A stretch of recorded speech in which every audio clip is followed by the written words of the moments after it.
ओम नमः शिवाय। भगवान भोलेनाथ आपकी सभी मनोकामनाएं पूर्ण करें। दोस्तों, इस वीडियो में बात करेंगे हम पशुपति व्रत की। पशुपति व्रत भगवान भोलेनाथ को समर्पित है। जब आप बहुत सारी परेशानियों से घिरे हो और उन परेशानियों का आपको कोई निवारण नहीं सूझ रहा हो और आप वह परेशानियां किसी को बता भी नहीं पा रहे हो, तब यह व्रत आपकी मनोकामना पूर्ण अवश्य करेगा। अतः पशुपति व्रत को भगवान शंकर पर पूर्ण विश्वास रखकर ही करें। पशुपति व्रत हमेशा पूर्णिमा के दिन जो सोमवार हो उसी से शुरू करना चाहिए, और अगर ऐसा संभव ना हो तो किसी भी शुक्ल पक्ष के सोमवार से व्रत प्रारंभ कर देना चाहिए। अगर यह भी नहीं हो सके तो जिस सोमवार से मन में पशुपति व्रत शुरू करने का विचार आए, उसी सोमवार से पशुपति व्रत प्रारंभ कर देना चाहिए। इस व्रत को करने से मनुष्य के जीवन में चल रही सभी समस्याओं का अंत हो जाता है और मनुष्य के दुर्लभ से दुर्लभ मनोकामनाओं की सिद्धि होने लगती है। पशुपति अस्त्र के समान ही पशुपति व्रत भी अमोघ है और इसे करने से किसी भी प्रकार की कठिनाई भी नहीं आती। इसे सिर्फ और सिर्फ 5 की संख्या में ही किया जाता है। 5वें व्रत में ही इसका उद्यापन कर दिया जाता है और यह बहुत आसान व्रत होता है, लेकिन इसका असर अत्यधिक होता है। अगर आप पशुपति व्रत रखना चाह रहे हैं तो इसके नियम बहुत आसान है। सर्वप्रथम आपको सुबह जल्दी जाग जाना चाहिए। नहाने धोने के पश्चात आपको एक थाली में पूजा सामग्री एकत्रित करके शिवालय में जाना चाहिए। शिवालय अर्थात मंदिर में जाना चाहिए। और इस बात का ध्यान रखना है कि जिस थाली से आपने सुबह पूजन किया है, उसी थाली को वापस सुबह पूजन के बाद धोना नहीं है। उसी थाली में पूजा की सभी सामग्री लेकर और 5 दीपक लेकर शाम को भी आपको पूजा करनी है। और व्रत करने वाले को मन, क्रम और वचन से शुद्ध होना बहुत जरूरी है। तो चलिए अब मैं आपको पूजा सामग्री बताती हूँ कि इस व्रत की पूजा सामग्री क्या होगी। इसमें आप या तो एक पीतल, तांबे या फिर कांसे की एक थाली लेकर उसमें सफेद चंदन, फूल, बेलपत्र और नंदी जी के लिए थोड़ी दूर्वा रख लीजिए, आंगड़े का फूल और पत्ता, शमी का फूल और पत्ता, पंचामृत यानी दूध, दही, घी, शक्कर और शहद, और साफ जल जिसमें गंगा जल मिश्रित हो, यह सब लेना चाहिए। इसके साथ ही साथ आपको बेलपत्र, भोग, प्रसाद के लिए कुछ सामग्री, रोली, चंदन, घी का एक दिया, थोड़ी भस्म, इत्र, कलावा और जनेऊ, ये सब आपकी पूजा की सामग्री होगी। इस सभी सामग्री से आपको सुबह पूजा करनी है। अब मैं आपको पूजा विधि बताने जा रही हूँ। सबसे पहले तो व्रती को ब्रह्म मुहूर्त में जागकर अपने सभी दैनिक क्रियाकलापों से निवट कर घर में अपने देवी देवताओं की पूजा करने के बाद एक थाली तैयार करनी होगी। थाली जैसा मैंने बताया पीतल, तांबे या कांसे की होनी चाहिए। उसमें उपरोक्त सामग्री, जो अभी सामग्री मैंने बताई है, उस सारी सामग्री को सजा ले और इस थाली को लेकर किसी भी शिव मंदिर में जाकर आप पूजा कर सकते हैं। यदि मंदिर दूर है और आप नहीं जा सकते तो घर पर भी ये पूजन कर सकते हैं, लेकिन मंदिर में अगर आप चले जाएं तो बहुत ही फलदायक है। तो अवश्य ही शिव मंदिर में चले जाएं। सर्वप्रथम भगवान भोलेनाथ को गंगा जल मिले हुए जल से स्नान कराएं और इसके बाद दूध, दही, घी, शक्कर और शहद अर्थात पंचामृत से एक एक करके सभी चीजों से भगवान भोलेनाथ का अभिषेक करें। जब सभी अभिषेक पूरा हो जाए तो अंत में स्वच्छ जल से महादेव को स्नान कराकर भोलेनाथ का श्रृंगार करें।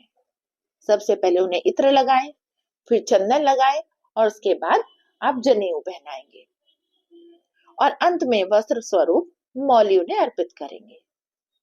इसके बाद आप फूल या फूलों की जो मालाएं आप साथ में लेकर गए हैं वे चढ़ाएंगे और इसके साथ ही आप शमी पत्र और बेल पत्र भी जरूर चढ़ा दें। आग के पत्ते या फूल चढ़ाने से भी भोलेनाथ शीघ्र प्रसन्न हो जाते हैं। इसके बाद घी का एक दीपक जो आप साथ लेकर गए हैं उसे प्रज्वलित करें। भोग के लिए जो सामग्रियां लेकर गए हैं भोग स्वरूप वहां पर अर्पित करें। मंदिर में अलग से गौरी शंकर और कार्तिकेय जी हैं तो उनका भी पूजन करें। और अगर आप सुहागन हैं तो आप गौरी माता को सिंदूर भी जरूर अर्पित करें। अंत में किसी भी स्त्रोत का पाठ कर सकते हैं या ओम नमः शिवाय आप जप कर सकते हैं। इस प्रकार आपकी सुबह की पूजा पूर्ण हो जाती है।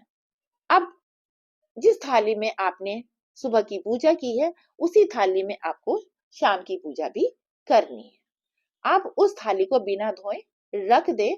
जो सामग्रियां बची हुई हैं उसी थाली में उसी प्रकार रखी रहने दें और उसी से शाम को भी भोलेनाथ की पूजा करनी है। लेकिन शाम को अभिषेक करने की जरूरत नहीं है। केवल अपने घर में ही कोई भी भोग की सामग्री बनाए। जैसे आप या तो सूजी का हलवा बना सकते हैं, खीर बना सकते हैं, मालपुआ बना सकते हैं, चूरमा भी बना सकते हैं। यथाशक्ति जो भी आप बना सकते हैं श्रद्धा के साथ आप वो बना लें।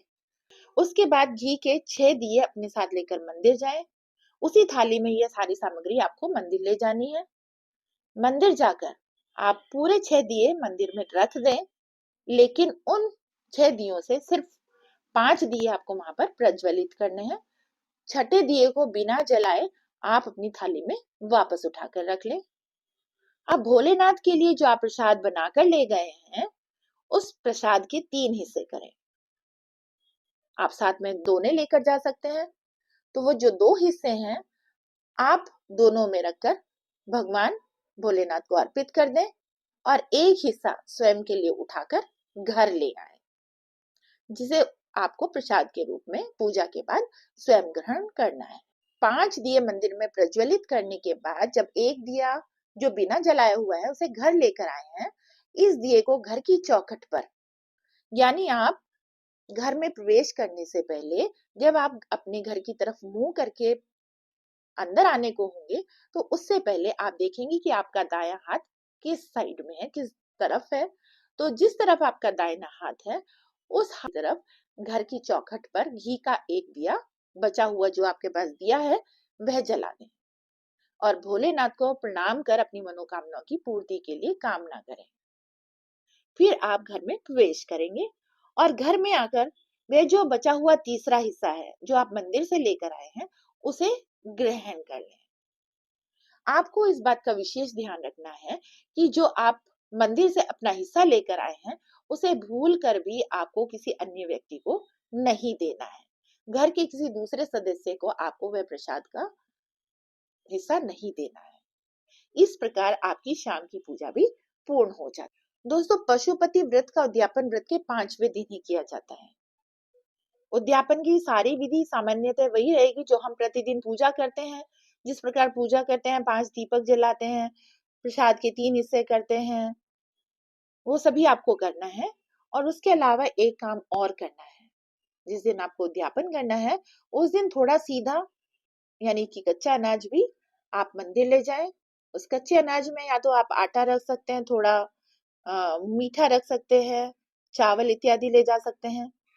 और उसके साथ ही साथ एक नारियल पर 5 बार कलावा लपेटकर 11 या 21 रुपये शिव मंदिर में भगवान भोलेनाथ से अपनी मनोकामना पूरी करने के लिए उसे रखकर प्रार्थना करें और फिर उसे दक्षिणा स्वरूप वह सीधा किसी ब्राह्मण को दे दें।